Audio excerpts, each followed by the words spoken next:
200 people were laughing at him. A billionaire, a janitor, a dare designed to destroy. She placed her ring on the piano like a trophy she'd never have to surrender. Phones lifted. The room smelled blood. Everyone knew how this ended, the humiliation, the silence, the man walking back to his mop. He took off his gloves. The laughter stopped.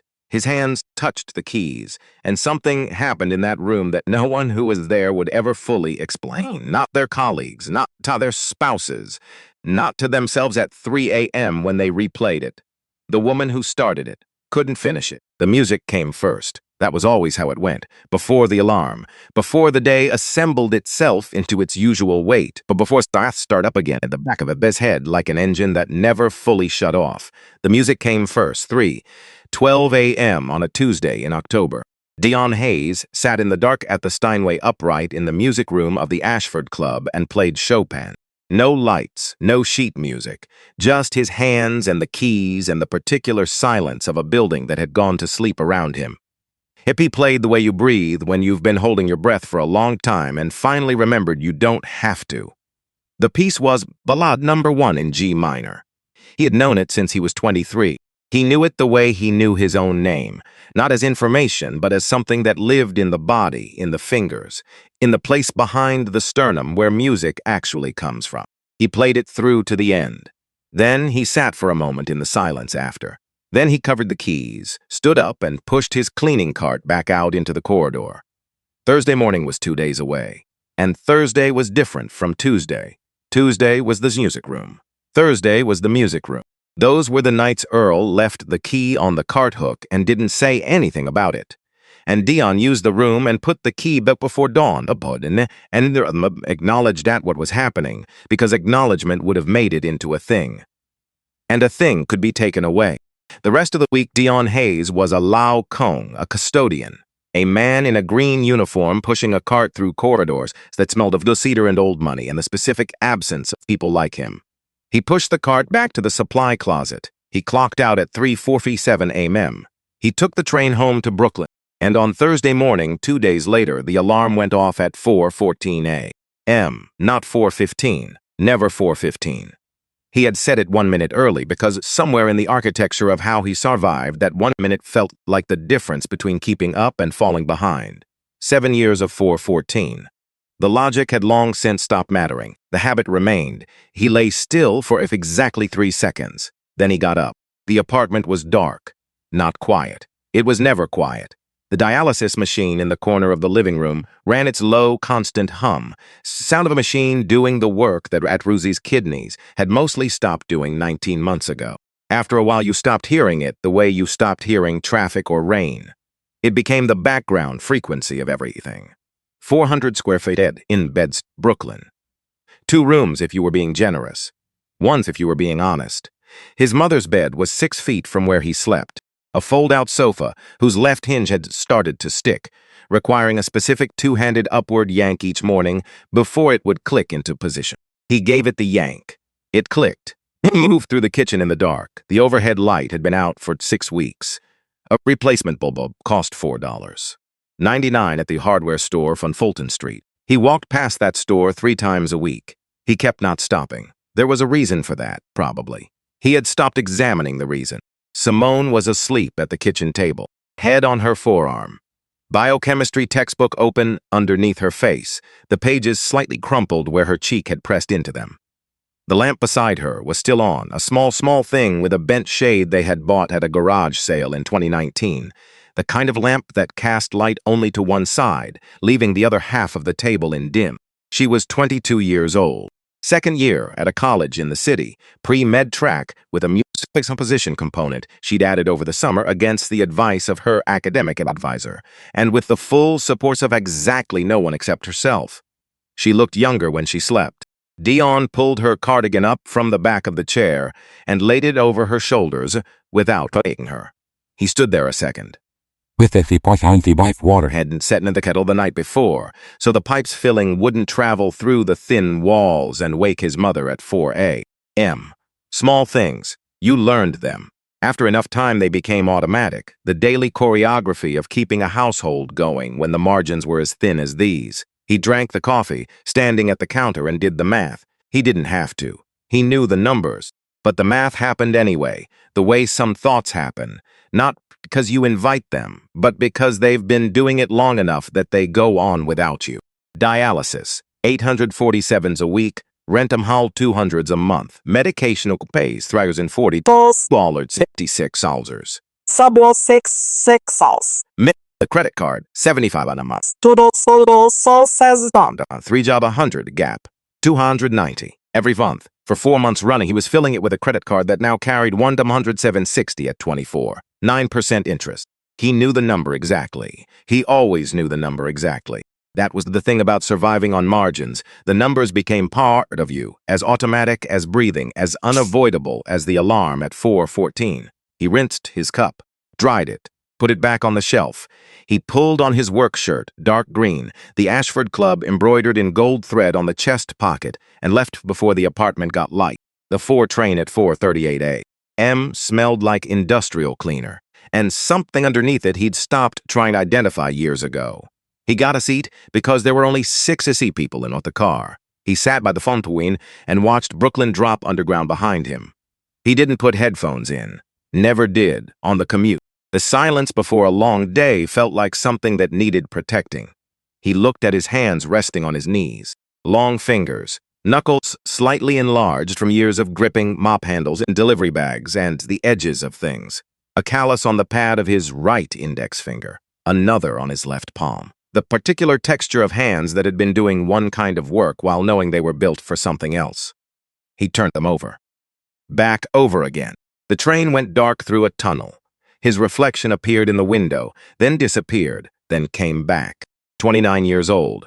He looked like a man who had been 35 for a while already. The Ashford Club occupied 4 floors of a limestone building on East 62nd Street, built in 1887, and renovated carefully enough that nothing about it suggested anything had happened since then. Oil paintings in heavy frames. Rugs so thick they swallowed footsteps whole. A bar that opened at 11 and was never, under any circumstances, called a bar. The lounge. Dion had been cleaning it for 3 years. He entered through the soil on the side street, badged in, collected his cart from the supply closet in the basement. His supervisor's Gerald, a man of few spoken words and many laminated, had left a note on the cart. Ballrooms. Tonight. Extra attention to floors and glass surfaces. Dion read it, picked up the mop, started. He worked the reading room first, then the east corridor, then the members' dining room, which smelled of cedar, and last night's steak, and something expensive he had never been able to name, despite 3 years of smelling it every morning. 2 years ago, he had found a billing statement on a side table in the reading room, left open, face up like a grocery receipt, a member's monthly invoice, for $200. He had read it while clearing the table, had tried to do the math on what that number meant relative to his life, and had stopped because the math didn't go anywhere useful. By 6:10 a.m., he reached the ballroom. He stood in the doorway for a moment. The ballroom was large, high-ceilinged, still dark, except for pale gray light coming through the east-facing windows. The particular gray of a city morning before the sun has committed to anything. At the far end of the room, on a low platform that had been rolled into position for tonight's event, sat the Steinway. A Model D concert grand, 9 feet long, ebony finish that took the gray light and gave nothing back. The music stand still held sheet music from whenever someone had used it last. Dion walked in and started on the floor. He worked from the edges inward, the way he always did. He didn't look directly at the piano for the first 20 minutes. He had learned, over time, that looking at it too soon made the morning harder. But at the 30-minute mark, when the floor near the platform was done, and there was nothing left but the area immediately surrounding the instrument, he got close. He set the mop against the cart. He stood beside the piano. The sheet music on the stand was Chopin, Ballade No. 1 in G minor.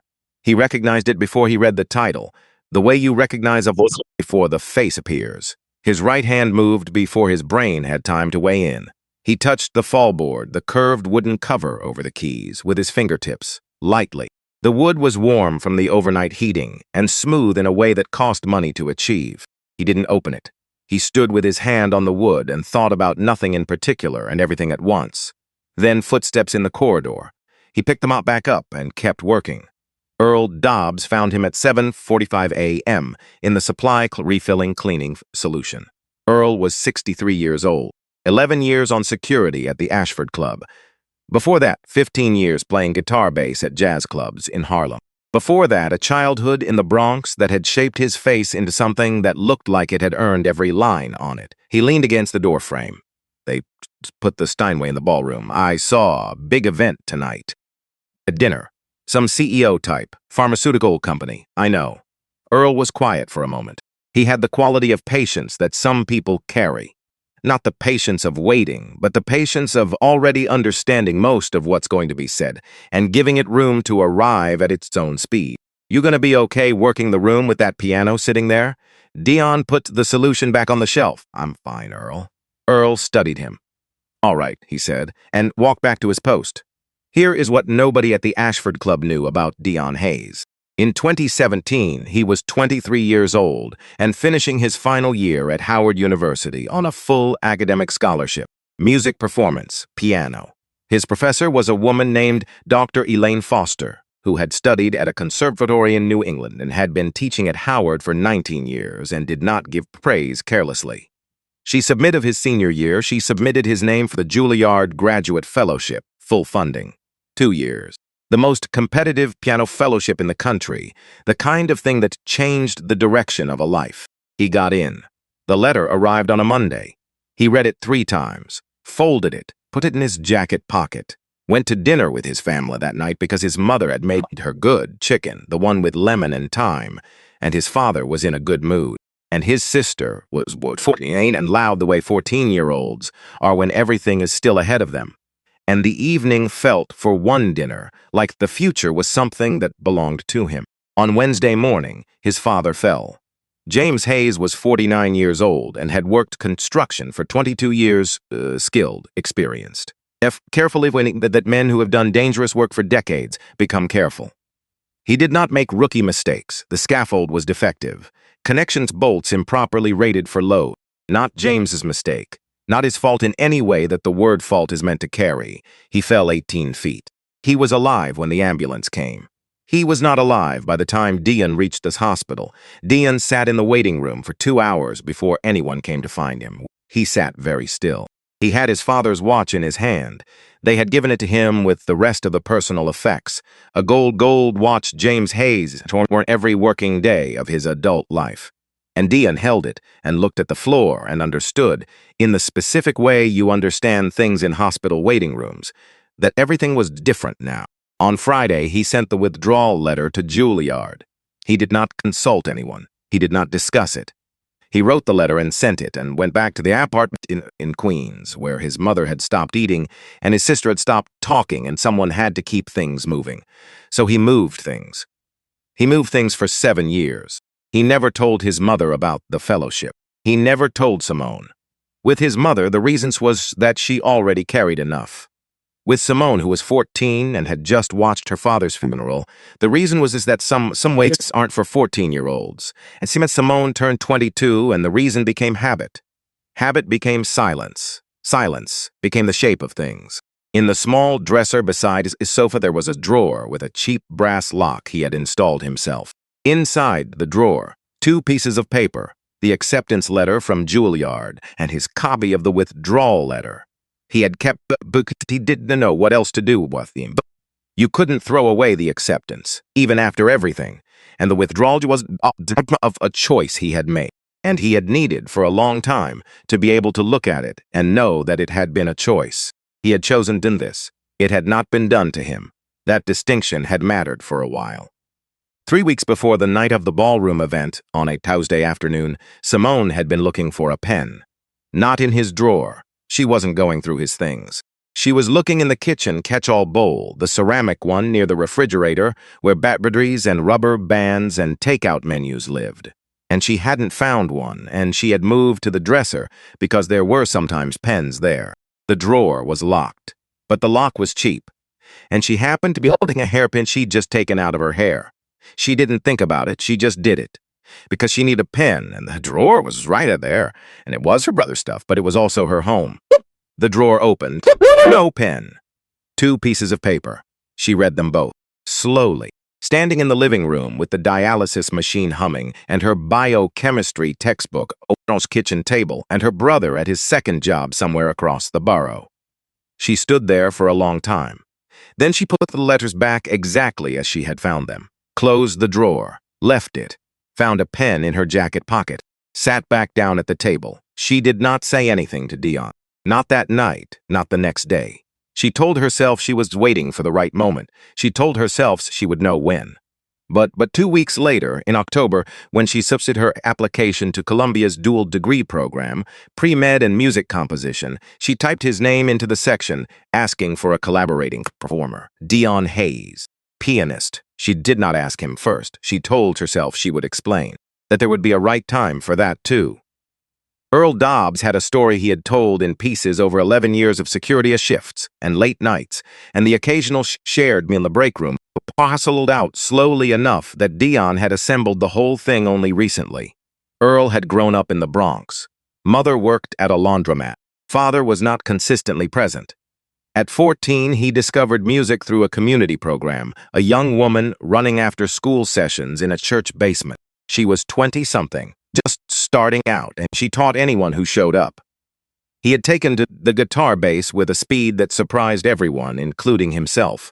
By his mid-20s, he was playing 5 nights a week at good clubs in Harlem, rooms where people listened, where the conversation went quiet when the music got serious. In 1991, a record producer came to one of those rooms, sat through the whole set, came up after with a card and a number and an offer.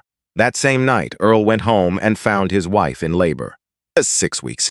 He neck-argled the number on the card. He did not frame this as tragedy. He talked about his daughter with the particular warmth of someone who had found out what mattered to them and had chosen it with full knowledge of what they were choosing. He did not perform regret, but every Tuesday and Thursday night when the Ashford Club closed and the last member left and the cleaning crew came on, Earl completed his final walkthrough. He had stopped actually checking the music room 18 months ago. He unlocked it instead. He had started doing this 3 weeks after he caught Dion humming something while mopping the East Corridor at 6 a.m., not humming casually.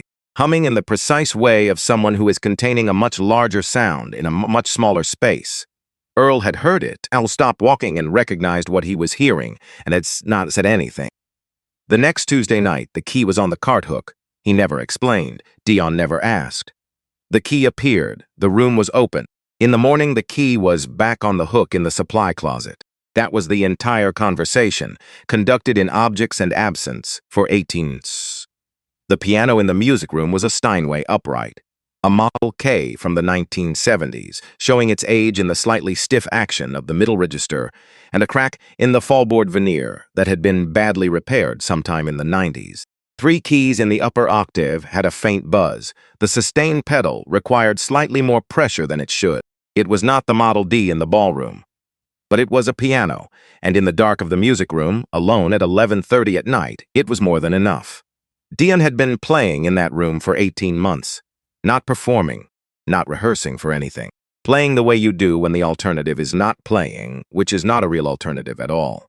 Bach, Monk, a piece his father had taught him when he was 8 years old, sitting bench in his grandmother's living room. 4 notes that resolved into a chord, simple as a hymn. James Hayes had not been a trained musician, but he had learned those 4 notes from his own father and had passed them down because things get passed down without anyone deciding to pass them. 4 notes. His father had said, everything else comes from 4 notes. Dion played them at the beginning of every session, an anchor. A way of starting from the right place. Then he played Chopin, specifically the Ballade No. 1, the piece he had prepared for his Juilliard audition, the piece he had performed at his senior recital at Howard, where 3 faculty members who never stood for anything had stood, the piece he had not played for 7 years after the withdrawal letter, and then had started again in this room, on this imperfect piano, on a Tuesday night 18 months ago, because he needed to know if it was still there. It was still there. Changed, slower in the places where he had once been fast. More deliberate in passages he had rushed through at 23, because he could rush through them technically, without understanding yet what the rushing cost. 7 years of everything had settled into the music and made it into something it hadn't been when he was young and skilled and still untouched by the specific gravity of things. He played it through the first night back, made it to the end, then sat at the piano without moving for a long time. The piece was still there. He was still there. That was more than he had known how to hope for. 2 weeks before the ballroom event, Dion found a text on his phone from a number he didn't recognize. "Don't come in Friday night." He stared at it. Friday was his regular shift, evening setup crew for a private event. He was on the staff list. Gerald had assigned him. "Who is this?" He mentioned it to Earl the next morning while they were both getting coffee from the break room machine. "Anyone say anything to you about Friday?" Earl reported carefully. "Say anything how?" "I don't know. Just anything." Earl looked at him with the patience of a man who had learned that the right question was worth more than 10 wrong answers. "You getting cold feet about working the room with that piano in it?" "No." "Then I'm not sure what you're asking me." Dion let it go, but he kept the text, and he noted that whoever had sent it had used his personal cell number, not the work number on his HR file, not a number that anyone at the Ashford Club should have had reason to look up. His personal cell, which meant someone had gone looking for it. He told himself it was a wrong number. He mostly believed that. On the Thursday before the Friday event, Dion took the bus with his mother to her dialysis appointment on Atlantic Avenue. Ruth Hayes was 54 years old. She had taught 3rd grade at a public school in Crown Heights for 16 years. Her classroom had been covered in her students' work, drawings and book reports, and small handmade things she had kept organized by year going back to 1998. When she'd had to stop working 18 months ago, the hardest part hadn't been the income. Those losing it had been devastating. The hardest part had been packing the classroom, taking down the drawings, handing the keys back to a principal who was kind but not her friend. She carried herself like a woman mid-sentence, like someone who had been interrupted and was holding the thought carefully until she could finish it. She sat in her regular chair at the center. Pam at the front desk said something warm to her. Ruth said something back and laughed. She was good at that, finding the human thing in a clinical room. Dion sat in the plastic chair beside her while the machine did what her kidneys couldn't. They did not talk about the transplant list. The doctor had said nothing new. Nothing new had its own particular weight, and you didn't pick it up and carry it any more than necessary. Ruth asked about Simone. "She sleeping enough?" No. "Eating?" "Not great. Her biochemistry midterm is next week." "I know. She'll be fine. Not a prediction. A decision." Dion nodded. Then Ruth said, "You look tired, baby. I'm okay." "That's not what I said." He looked at her. She looked back with the patience of a woman who had raised him and had learned, over decades, exactly how long to wait before the thing he was holding would surface on its own. She waited now. "I'm okay, Mom," he said. "Really." She nodded once, slow, accepting it for the moment, not believing it. "Okay," she said, and went back to watching the window. He sat with her for the full 3 hours. On the bus home, she fell asleep against his shoulder. He looked at the back of her head, at the gray that had spread from her temples over the past 2 years. And the math started again without him asking it to do. $290 short every month. The credit card at $160, the interest compounding. He looked out the window. He put his father's watch on a week after the bill and had not taken it off since. Gold, simple. It had been on James Hayes's wrist for 21 years. On the bus, Dion turned his wrist slightly and let it catch the window light. Catherine Voss had built Voss Pharma from a consulting position at a small biotech firm in New Jersey in 2004 to a publicly traded corporation valued at $4. $1 billion by the previous year. This was a fact she never led with. She had grown up in Dayton, Ohio. Father worked at a General Motors plant for 30 years. Mother was an LPN, a licensed practical nurse, working night shifts at a regional hospital for 23 years. Catherine had watched her parents come home tired every single night of her childhood and had understood, with a clarity that most children don't have, that the distance between their life and a different kind of life was made of grades and applications and the willingness to go. She had gone. Ohio State on a partial scholarship, waiting tables to cover the rest. Northwestern for her MBA, then New York. Then the grinding decade of early career that she did not romanticize because she had lived it and knew precisely what it had cost, and was not interested in making it sound like anything other than what it was. She had built something real. She was proud of it. The insulin pricing decision had been made in March of the previous year. She had presented it to the board with full analysis, cost modeling, competitor pricing, R&D investment requirements. The board approved unanimously the price increase, 310 cents. The compassionate access program she launched alongside it reached approximately 0.4% of affected patients. She knew that number. She did not think about it often. There was a version of Catherine Voss who would have thought about it constantly, who had grown up watching her mother leave for night shifts in nursing scrubs and come back 8 hours later with the particular exhaustion of someone who spent the night on keeping other people alive.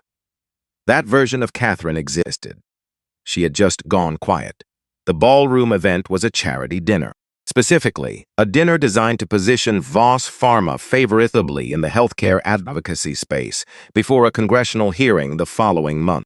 Catherine had planned it with precision, the right mix of legislators, donors, press, and industry figures.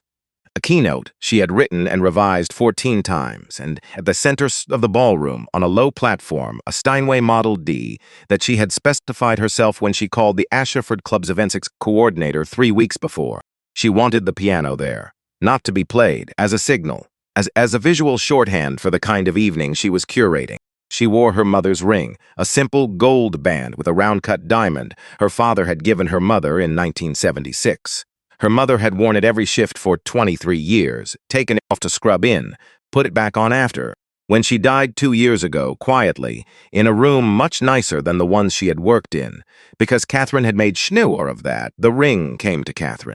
She wore it on her right hand every day. It was the only personal thing she allowed into professional spaces. The evenings was scheduled to begin at 8. It's at 6:10 a.m. That morning, before the guests and the caterers and the event staff had arrived. While the club was still in the gray quiet of early morning, Catherine walked through the ballroom. She had come in early to review the setup personally. She moved through the room with the eye of someone who had run 1,000 such events. The table positioning, the lighting angles, the flowers. Then she stopped. The piano was positioned correctly. Sheet music on the stand, Chopin. She could see the title from several feet away, which meant the print was large enough to be read from a distance, which meant it was functioning more as design element than musical notation. Fine. She was about to move on when she noticed the man. He was at the far edge of the platform. Green uniform, cleaning cart nearby, a mop in his hand that was currently not in motion because he was standing very still with his left hand. No glove on the left hand, she noticed, resting on the closed fallboard of the piano. Not cleaning it, just resting there. She looked at him for a moment. He wasn't looking at the piano. He wasn't looking at anything in particular. He was just present with it, in a way that was different from the quiet of someone daydreaming or spacing out. More like the quiet of someone trying not to let something show. She walked toward him. He heard her coming and pulled his hand back, reached for the mop. Too late. She was 4 feet away. She stopped, looked at him, then at the piano, then at him again.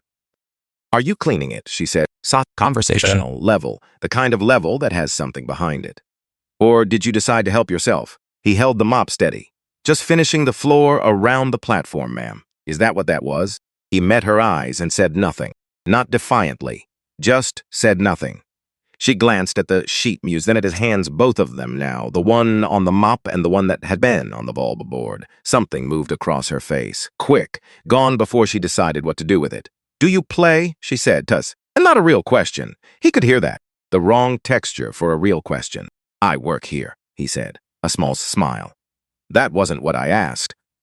Across the room, near the far wall, a woman was watching, and she had come in early, too, and for different reasons. She had a meeting at 9 on the Upper West Side, and the Ashford Club was on the way, and she had been wanting to see the ballroom layout before tonight. She was 51 years old, and her name was Dr. Adele Warren, and she had been the director of music programming at Lincoln Center for 9 years. She had grown up in Harlem. She attended events like tonight's with regularity and had developed over 3 decades in her field the habit of watching rooms rather than people, because rooms, she had found, told you more. She watched Catherine Voss and the man in the green uniform standing beside the Steinway. She set down her coffee. She did not look away.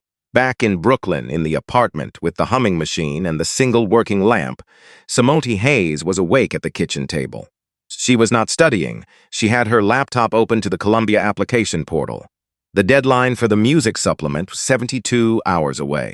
She had submitted her composition 3 days ago. The recording, the one that required a pianist, was listed as pending. Dion's name was in the performer field. She stared at it. She thought about the letters in the drawer, the acceptance, the withdrawal, the silence of silence that lived between them like a wall that had been built so gradually that no one noticed it going up. She thought about closing the laptop. She thought about opening it. She thought, I should tell him. She thought, I will. She thought, tomorrow. Outside, the house passed 2 blocks over.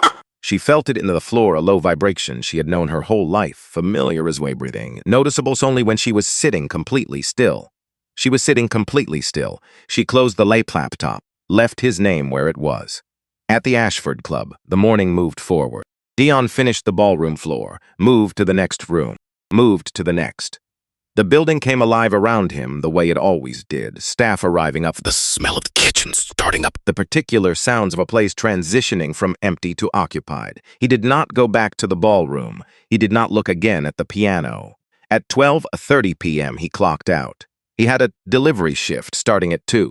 He ate a sandwich on the steps of the side street entrance and watched the foot traffic on 62nd and thought about Friday night and the text from the unknown number and the Steinway in the ballroom and the month's math and his mother's face on the bus and the gold watch on his wrist. He thought about a lot of things. He thought, just get through today. He had been getting through days for 7 years. He was very good at it, but something was different about this Thursday.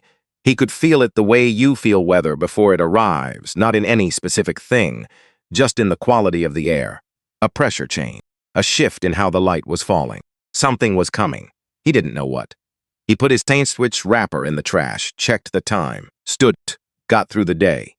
The dinner moved the way these things always moved, courses arriving and disappearing, conversations rising and falling. 200 people in a room together, each of them performing a slightly different version of themselves, the version that fit this room, these clothes, this particular Thursday evening in October. Dion moved through it the way he always did, invisible. Not metaphorically, practically.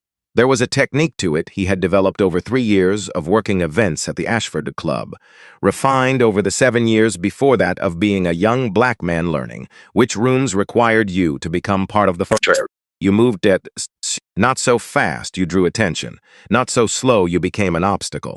You made eye contact with no one. You anticipated where you needed to be before you needed to be there. You let the room forget you were in it. He refilled water glasses, cleared plates, repositioned a floral arrangement knocked slightly sideways by someone's elbow.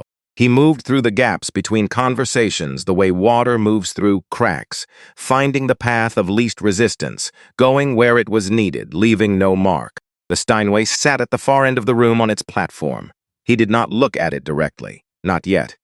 He had learned over 18 months of Tuesday and Thursday nights that looking at the piano too soon made everything harder. You had to earn your way up to it. You had to let the evening get settled first. He kept moving. The first course was cleared by 8:45.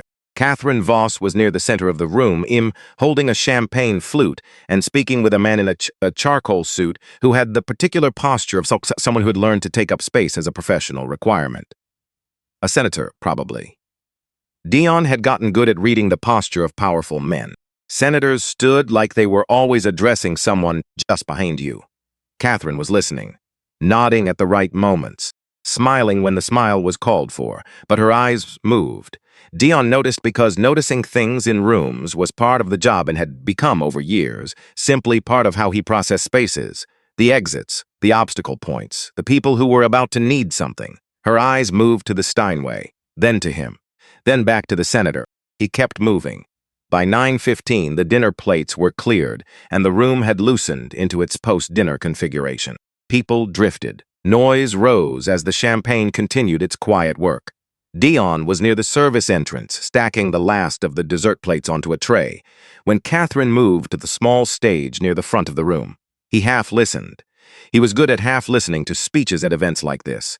Not from cynicism, exactly, more from the self-protective instinct of a man who had spent years working in rooms where the speeches and the reality occupied completely separate territories, and exhausting yourself trying to locate the door between them helped no one. Healthcare is not a privilege, Catherine was saying. It is a responsibility. And Vasafarma has never, he tuned it out. He thought about $dollars, thought about appointment on Thursday, which was yesterday, which meant today was already Friday. He thought about the doctor's careful language. The list is active. We're monitoring. The science is very promising. The word promisings. What promising cost to say and what it cost to hear.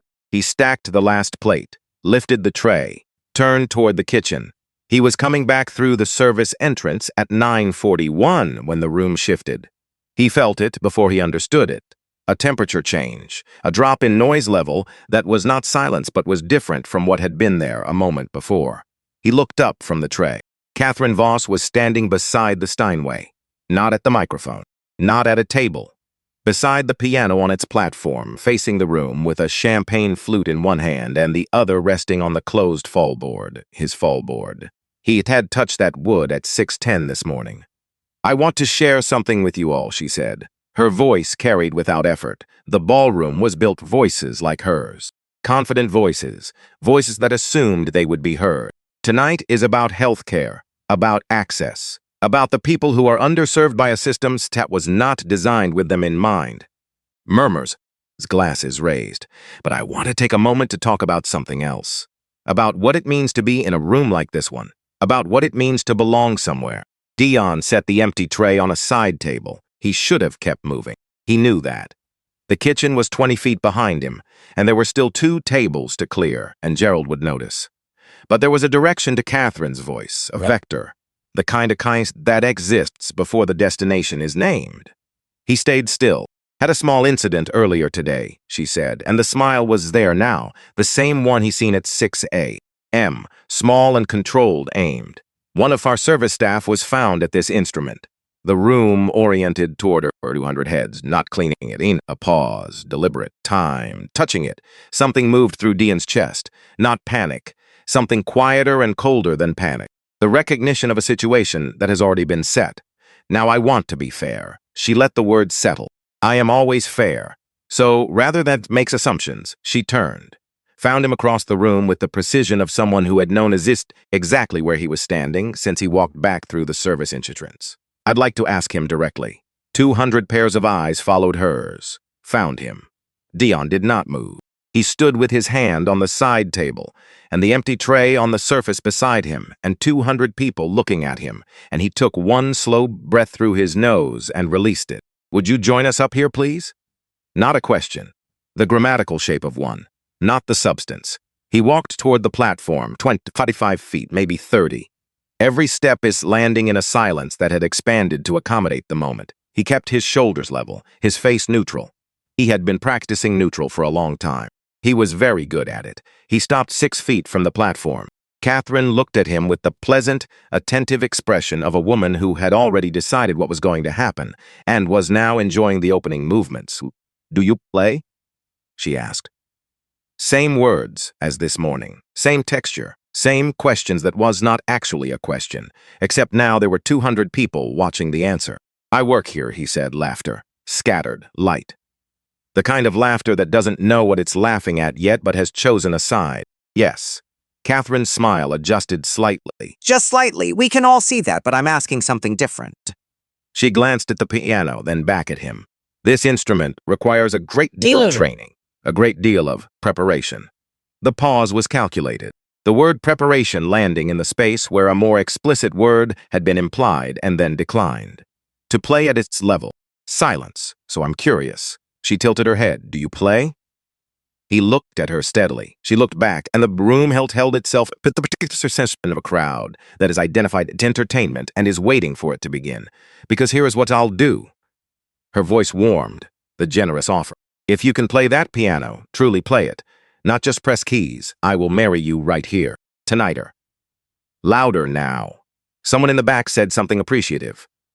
Someone also made a sound that meant they couldn't look away. Catherine reached inside pocket of her blazer. She brought out the ring, her mother's ring, the gold band with the round-cut diamond that Margaret Voss had worn on night shifts for 23 years. Catherine held it up briefly, long enough for the chandelier light to find it, long enough for the room to see what she was holding. Then she set it on the music stand above the Chopin. "There is your proposal," she said. More laughter, bigger. And near the far wall, at a table she had claimed early in the evenings because it gave her a line to the entire room, a woman stopped in the act of raising her water glass. Dr. Adele Warren set the glass back down without drinking from it. She had been watching the room all evening, the way she always watched rooms at events like this, tracking the social currents, the power arrangements, the small negotiations that happened in the margins of official programming. She had noticed Dion the moment he walked back through the service entrance at 9:41. Had noticed the way Catherine's attention shifted, had understood, a few seconds before Catherine turned to the microphone, what was about to happen. Now she watched the man in the green uniform standing 6 feet from the platform with his hands at his sides. She had grown up in Harlem. She had spent 30 years working in rooms full of musicians, conservatory graduates, working professionals, people who had made careers and people who hadn't, and people who occupied the complicated middle territory between those outcomes where most real lives actually live. She knew what skill looked like in a person's body before they played a note. She knew the posture, the quality of stillness. She looked at Dion's hands, the length of the fingers, the way they were not quite relaxed at his sides, not tense, but aware. The hands of someone who knew exactly what they were capable of and was, at this particular moment, deciding whether to let anyone else know. She put her water glass down. She crossed her arms. She watched. The room was fully oriented toward Dion. No, phones appeared. Not all at once, the ripple of curved screens lifting that started at the edges and moved inward. Whatever happened in the next few minutes was going to be recorded and sent somewhere, and that was a fact that existed independent of anyone's preferences. Catherine was speaking again. Something about the nature of spaces and the people who belonged in them. She had a gift for the implication that avoided the explicit for saying the thing without quite saying it, which was more effective and more deniable. And underneath all of it, underneath the noise of the crowd and the particular discomfort of 200 people watching a situation they had agreed to find funny, Dion heard something else. Not a sound, more like the feeling a sound leaves, his odd father's voice, not a specific memory, just the quality of it, the steadiness. James Hay had been a steady man, not because life had been easy for him, because he had decided at some point that steadiness was the thing he had to offer, and he had offered it consistently. He thought about the watch on his wrist. He thought about 4 notes. Simple. From a Thursday afternoon when he was 8 years old on a bench in his grandmother's living room, his father showing him 4 notes on a piano that nobody in the family played except as something to dust and display. Everything else comes from 4 notes. Dion looked at the Steinway. He looked at the ring on the music stand. He looked at Catherine Voss and her composed face, and the 200 people arranged in a semicircle of expectation. He looked at the service door. Earl was there. He had come in from the corridor sometime in the past few minutes, quietly, the way Earl did everything, and was standing just inside the door with his arms at his sides and his face very still. He nodded. Once. Small. The entire communication. Dion reached into his right pocket and took out his work gloves. Both of them. He set them on the side table beside the empty tray. He walked to the piano. He sat on the bench, adjusted its height, one smooth movement, automatic from years of muscle memory, calibrating exactly where he needed to be. He settled his feet on the pedals, placed his hands above the keys without touching them yet. He looked at the sheet music on the stand. Chopin Bade No. 1 in G minor. He put it aside. He did not need it. The room had been waiting for fumbling. It had calibrated itself for the specific comedy of a man attempting something beyond him, for the moment where the joke landed. But the way Dion moved the sheet music, not nervously, not dramatically, just efficiently, the way you move something that is not relevant to what you are about to do, introduced the first small note of uncertainty into the room's expectations. A few people near the front exchanged a glance. He placed his hands above the keys, and he did not play the Chopin, not yet, not first. 4 note, that was all. Slow, simple. A figure in G minor that had nothing to do with Frédéric Chopin and everything to do with a Thursday afternoon, and a bench that was too tall for an 8-year-old, and a man named James Hayes who had worked construction for 22 years and had died on a Wednesday and had left behind a gold watch and 4 promise that his son had been keeping ever since. The room didn't know what to do with 4 notes. It had prepared itself for fumbling or for silence, for the punchline. 4 quiet, clean, deliberate notes were neither of those things. They were something else, something that required a moment to classify. The laughter at the edges of the room thinned. Dion held the last note for 1 beat. Then he moved into the ballade. Not the way you attack a piece. The way you step into a river when you know the water. When you've been in this river before and you know where the current runs and where it slows and what it does at the bends. The opening was quiet. The ballad always began quietly, a question, a door opening slowly into a room you couldn't see yet, single notes in the left hand establishing the ground, a melody above it, clean and careful, placed with the kind of precision that only looks effortless when it has been earned throughout thousands of hours of not being effortless at all. The room kept waiting for the mistake. 3 measures, 5, 8, no mistake. The woman near the front with the champagne glass stopped raising it, just held it there, suspended, forgotten. The senator in the charcoal suit turned slowly toward the piano without appearing to decide to. Someone's phone dipped. The hand holding it had received instructions from somewhere deeper than the conscious mind and had partially complied. Catherine Voss had not moved. She stood beside the platform with her hand no longer on the fallboard and her champagne flute at her side and her face doing something she was not supervising carefully enough.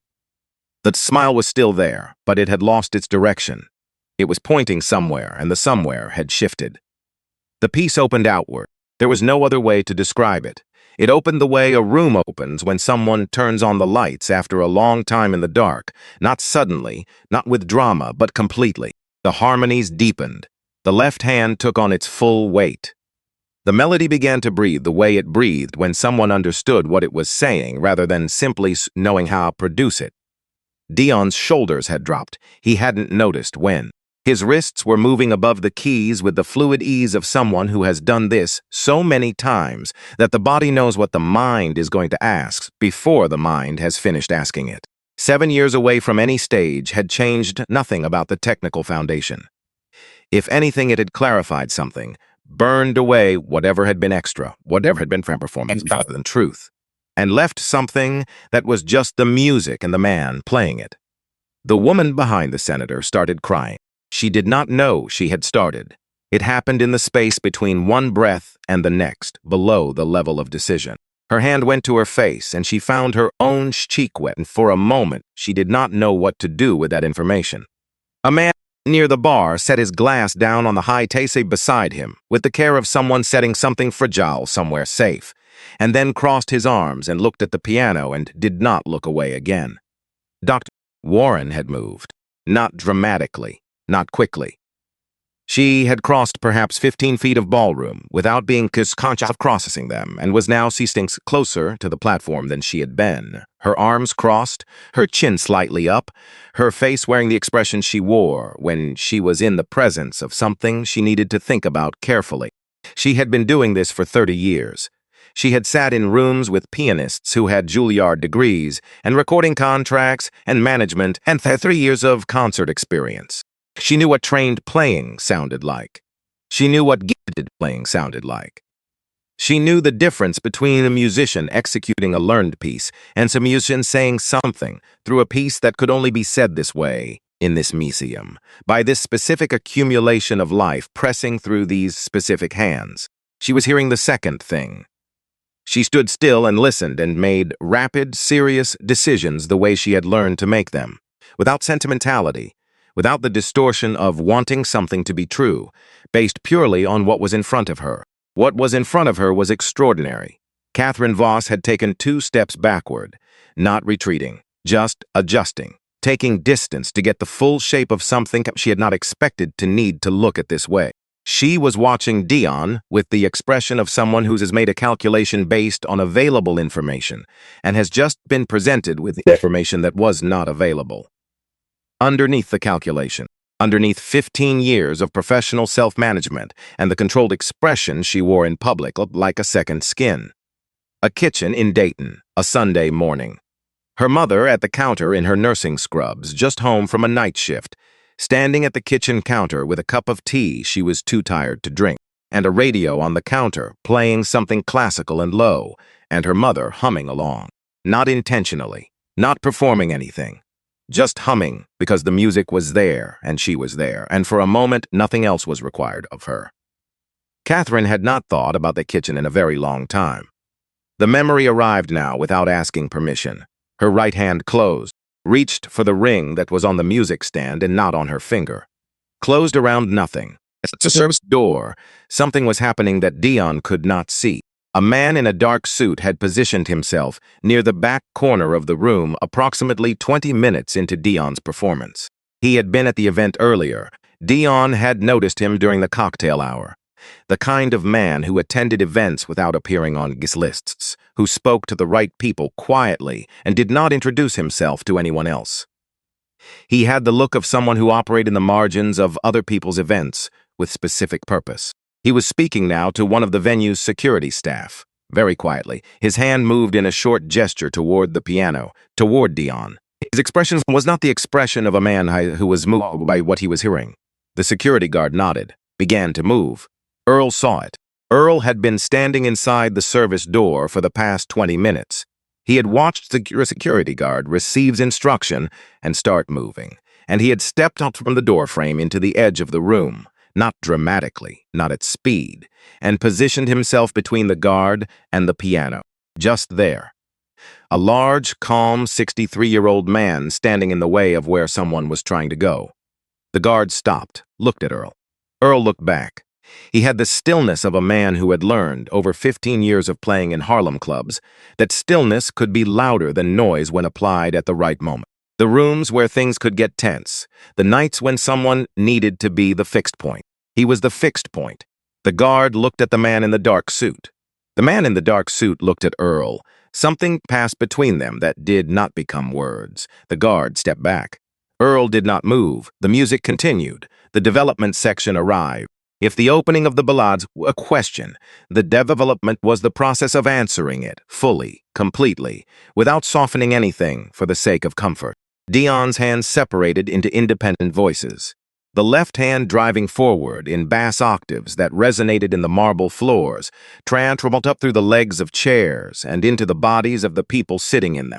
The right hand climbing above, the two lines moving against each other with the earned tension of something that has been building since the first measure. Somewhere in the room, a glass was set down on a hard surface, and the sound of it was startling because the room had gone so quiet that the glass seemed to know it needed to be careful. The senator sat down, not in a chair he had been sitting in a chair that happened to be behind him. He sat down without looking for it because his legs had reached an independent conclusion. Dr. Warren uncrossed her arms, both hands at her sides now. The posture of someone who has stopped doing anything else and is just listening with everything they have. Catherine was absolutely still. She was looking at Dion with an expression that no longer had the name she had come in with. Something was happening in her face that her face was not accustomed to and did not have a prepared configuration for. Not embarrassment, not yet. Something prior to embarrassment. The thing that happens when the story you are telling about a situation is contradicted by the situation itself, and the two things exist simultaneously for a moment before one of them wins. She was looking at his hands. She was looking at the hands she had looked at this morning, the calloused, overworked hands of a man who cleaned floors for a living. And she was watching those hands do something that she had been told, by every system she had built herself within, those hands could not do. And underneath watching the kitchen again, the radio. Her mother humming without knowing she was humming, the cadenza section. This was the part of the ballade that separated. Not professional from amateur, that separation had already happened long before this point in the piece. This section separated players from musicians. It could be executed technically. You could hit every note. You could come out the other side with your hands intact. But the cadenza was Chopin asking a different kind of question. Not can you play this. Can you play this is answered in the first eight measures, or it isn't answered at all. The cadenza Ask something else. What do you have to say? Dion had been 23 the last time he played this publicly. He had played it correctly, with the considerable technique of a young man who had worked hard for a long time. His professors had stood. He had been proud. He was 29 now. He had worked 3 jobs and slept on a fold-out sofa and watched his mother's kidneys fail 1 session at a time and made the same calculation every month for 4 years and buried his father with money they borrowed and paid back over 18 months and surrendered something he could not name without it, costing something he could not afford to spend. He was 29 now, and the cadenza sounded exactly like that. The right hand moved up into cascading runs that crossed back over themselves, chromatic lines that resolving into harmonics that rang against the ceiling, and Camas back changed. The left hand anchored in bass octaves, so deep they seemed to come from below the floor, from somewhere underneath the building, from whatever's was under all of this. The man near the bar had put his hands over his mouth. The woman who had been crying was crying without trying to stop, and had stopped caring about trying. The senator's wife, sitting beside him now, she had moved to the chair next to him at some point during the development section, had her hands on his arm and was gripping it with a presence that was not about him. Dr. Warren had moved again. She was 12 feet from the platform. She had stopped tracking when she moved. She was listening with her entire body in the way she listened to the musicians she considered significant. The ones where the listening was not a professional activity, but something close to what listening originally was, before you learned to do it with any distance at all. She was making decisions rapidly. She was a woman who made rapid decisions in her field and was rarely wrong, and she was making one now that would require follow-up in the morning. The cadenza resolved. The final section returned to the ballade's opening theme, but transformed. Not the question it had been. Something that had traveled through everything the piece contained and had come back different. Stating rather than asking, claiming rather than wondering. Dion played the final measures the way you close a door you have needed to close for a long time. With full attention, with the understanding of what is on both Zolta's side of it. The final chord. He pressed the sustain pedal to the floor and let the harmonics live in the room for as long as they wanted to live. 3 seconds, 5, 6. The last of the sound dissolved. And then silence. Complete silence. The silence of 200 people who are breathing very carefully because they have just been in the presence of something and they do not want to disturb the air it left behind. Dr. Adele Warren stood up. She was already standing, had been standing. But she stood up in the sense that she oriented her full height toward the platform and brought her hands together, and the sound of her clapping ceased. The silence was a statement before it was an invitation. She was alone for 4 seconds. 4 seconds is a long time when it is the 4 seconds before a room decides what it is. Then the woman who had been crying stood. Say the solicitor. Then his wife, who had already been gripping his arm and now released it because she needed both hands. Then the ripple, the irreversible ripple that moves through a crowd when it has stopped deliberating and simply acts. The room stood, not from politeness. Politeness is a decision. This was not a decision. This was a room that had stopped being able to remain seated. Catherine Voss stood.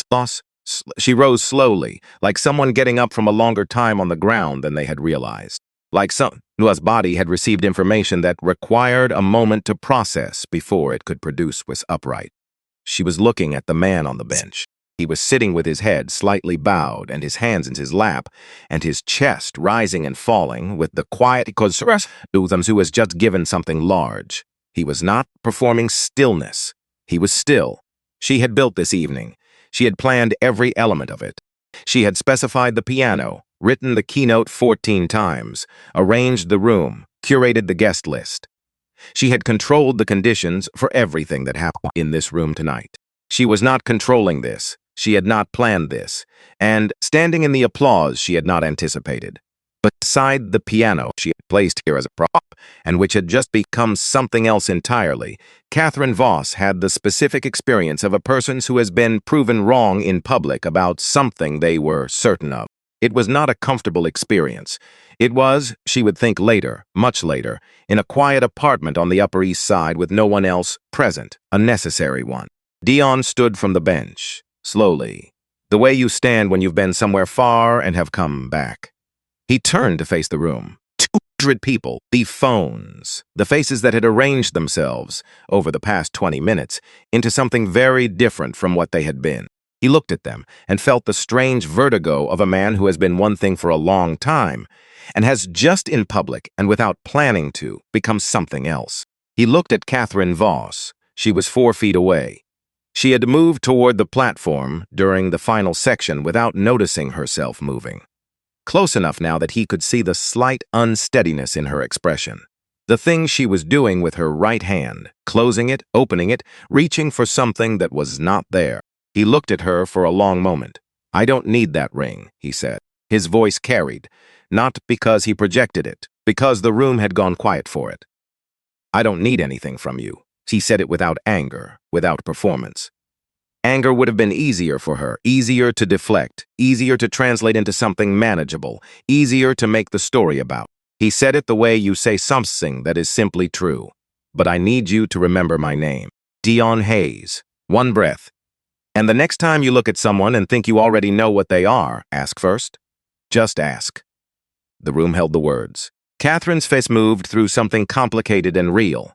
The composure was still there. She was still holding the composure. But it was holding against pressure it had not been designed to hold against. She looked at the music stand, at her mother's ring sitting on top of the Chopin she had placed there as a prop for someone else's humiliation. She reached out and picked it up, held it in her palm. The room watched her. She stood there long enough that the silence became its own presence in the room. Then she looked at Dion. "This ring was my mother's," she said. Her voice was level, stripped of its earlier warmth. This was a different kind of level, the kind that comes from having to work to say something true in a room full of people who came to watch something. She was a nurse, night shifts, 23 years. She stopped, started again. She would not recognize me tonight. She held the ring out. He looked at it, then at her, he took it. She turned and walked away from the platform. Not quickly, not with any of the drama the room might have expected. She just walked, through the crowd that parted for her, the way crowds had always parted for her, through the space that money and authority create automatically. And something had cracked in her that was not visible from the outside, but was present in every step. Not broken, not collapsed, cracked, the way old wood cracks before it opens, the way something has to give before it can change. The room let her go, then turned back toward Dion. The applause resumed, is larger than before, with the specific intensity of a crowd that is applauding not just what it witnessed, but what it now understands about what it almost did not witness, what it had been prepared to do instead. Dr. Warren was already moving toward the platform, and somewhere in the building, in the corridor, outside the service entrance, Earl Dobbs leaned against the wall and listened to 200 people clap and said nothing to no one and allowed himself privately to feel exactly what he felt, which was, yes, that. The video had 18 million views by 6 a.m. Dion found out from Simone, who called 3 times before he picked up. He was on the 4 train heading into Manhattan for his morning shift. He kept the commute silent on principle. The quiet before a long day felt like something worth protecting. He picked up on the 3rd call. "You're everywhere," she said. "Good morning. 1.8 million views. Since last, still going." He looked at his reflection in the dark train window. "Okay," he said. "Okay, that's it? What do you want me to say? Are you seriously going into work right now?" "I have a shift, Simone." Silence. Silent, the kind that has a lot behind it. "We need to talk today," she said. "Not tomorrow." "I know. You don't know what about." He watched Brooklyn go underground. "I have some ideas," he said, and hung up. Earl was at the service entrance. Dion arrived, not on shift, in his regular clothes, with 2 coffees from the diner on 61st. He handed one over without a word. They stood on the side street in the October cold. A delivery truck idled across from them. Neither of them spoke for a moment. "How many?" Earl said. 1.8 million. "Still climbing." Earl nodded slowly. "You scared?" he said. Don considered the honest answer. He owed Earl honest answers. "A little," he said. "Yeah, good. Scared means you understand the size of it." Earl finished his coffee, crushed the cup. The wrong move is deciding too fast because the moment is loud. Loud moments make bad decisions. Let it get quiet first. Dion nodded. "Go do your shift," Earl said. "The world will still be there when you're done." He mopped the east corridor. Same carts, same green uniform, same building. The ballroom was dark and empty. When he passed, the stubway pushed against the wall. Luntritz felt the platform folded and leaning, the room already just a room again. He stopped in the doorway for a moment, looked at the covered piano, kept moving. What Gerald found at 8:20 in the supply closet, holding a handwritten note and wearing an expression Dion had never seen on him before. Something he didn't have a laminated sound soon for. "Message for you," Gerald said. When called the front desk, Dion took the paper. "Mr. Hayes, Dr. Adele Warren, Lincoln Center. Please call at your earliest convenience. Not urgent," but he folded it, put it in his pocket next to the ring that was still there from last night. Gerald lingered. "I was near the kitchen pass-through," he said. "Last night. I heard it." He looked at his clipboard, then back at Dion. 11 years I've worked events here. I haven't heard anything like that." He walked away before Dion could respond. Dion called Simone at lunch from the concrete bench in the courtyard. Cold enough to need his jacket, she picked up immediately. I need to tell you something," she said. "I know, you don't know. Columbia, your music supplement. You put my name on it without asking me." Silence. Long enough to confirm it. "How did you know?" she said. "You called at 6 in the morning and said we needed to talk today. You don't do that for good news." She exhaled. "I found the letters in the drawer. 3 weeks ago. I was looking for a pen and the lock was..." She stopped. "I found them, the jewel-jarred acceptance and the withdrawal, both of them." He was very still on the bench. "I should have told you," she said. "I kept waiting for the right time, and then I put your name on the application. Because I thought, if you just had a reason, something external that made you have to play again. That's not your decision. I know. Simone, that is not your decision to make. I know that." Quieter now, without defensiveness. "But you withdrew from Juilliard without talking to anyone. That affected all of us. That affected what Mom got to hear, what I got to see." She paused. "I'm not saying I was right. I'm saying we've both been making decisions alone about things that don't only belong to us." He said nothing. She let the silence exist. "How much time is left on the deadline?" he said. She breathed. 44 hours, midnight Sunday. He looked at the courtyard wall, old brick, dark with decades of weather. "I'm not saying yes right now. I know. I need to think." "Okay. And send Simone. Don't do that again without asking." "I know." A pause. He thought about it honestly. "I don't know yet," he said. "Ask me in a few days." He was angry. He took the long way home, walking instead of the train. 40 minutes and sorted it while he walked. Angry that she'd decided for him. Angry that her decision had led to last night, to 1.8 million views, to a handwritten note in his pocket from Lincoln Center. Angry that both of those things were true at the same time. Angry most of all at the 7 years of the locked drawer. At the version of keeping going that had required making himself smaller until invisible felt the same safe. He stopped outside their building, looked up at the window. The bent lamp was on inside. He went up. Ruth was in her armchair by the window, book closed in her lap. She had been watching her baby. "Hey, Mom." He sat on the edge of the sofa, elbows on his knees, looked at the floor for a moment. She waited. She had always known how long to wait. 30 seconds, maybe. "I need to tell you something," he said. "I should have told you a long time ago," she said. "Okay." He told her about Juilliard, all of it. The letter Monday, his father's fall Wednesday, the withdrawal Friday, the locked drawer. 7 years of keeping the shape of it from her so that she wouldn't grieve it, and so that the choice would stay a choice rather than become a wound. He watched her face while he talked.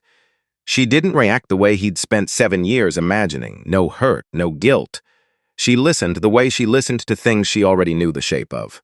When he finished, she said, "I know." He looked at her. "I found the withdrawal letter," she said, "in your jacket pocket, the gray one from the funeral.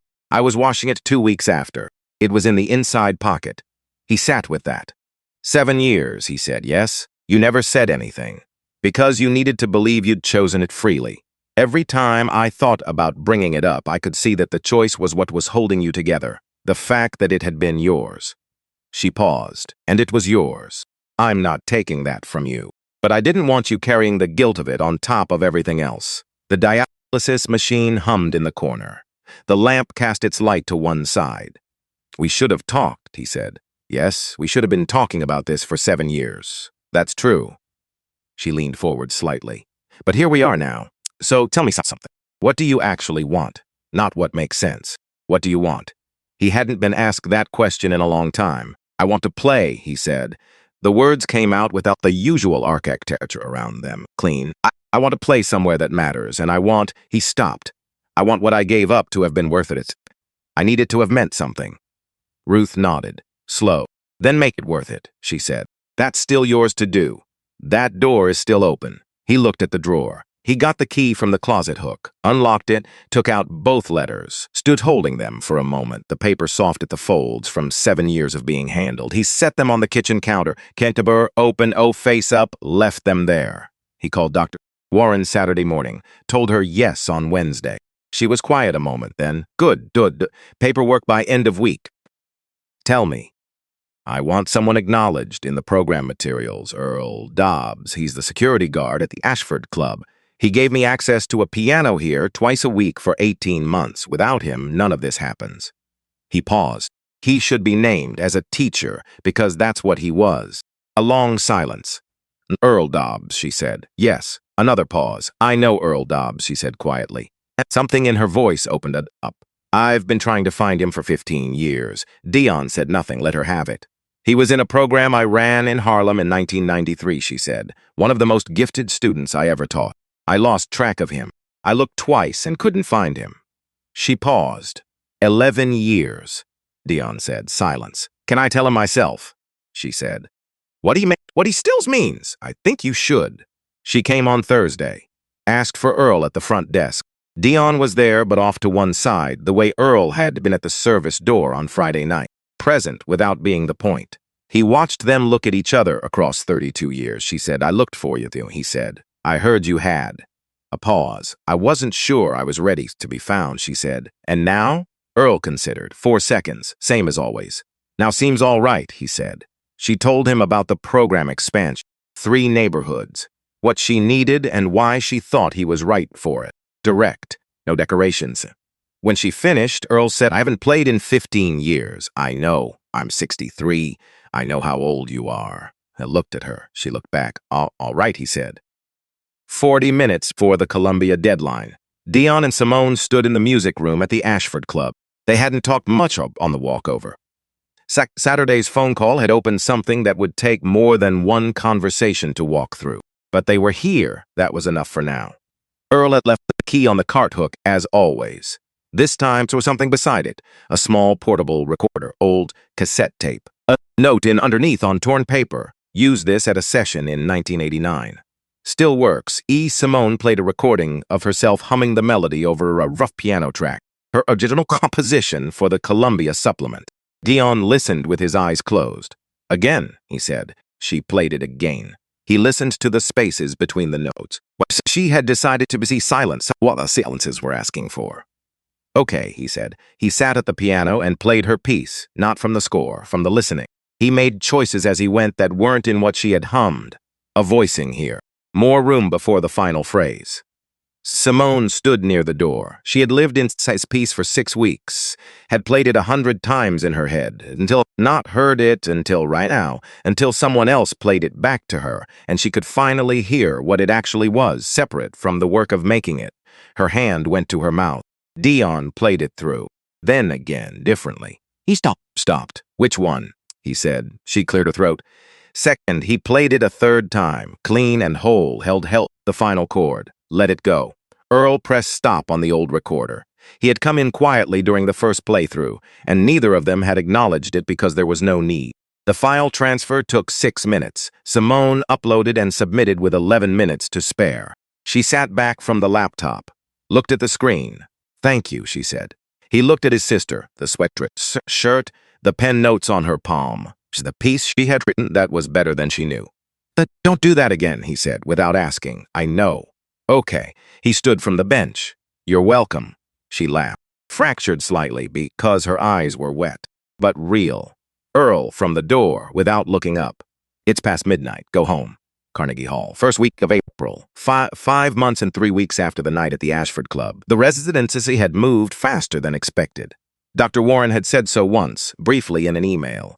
Dion had read it and gone to his next rehearsal.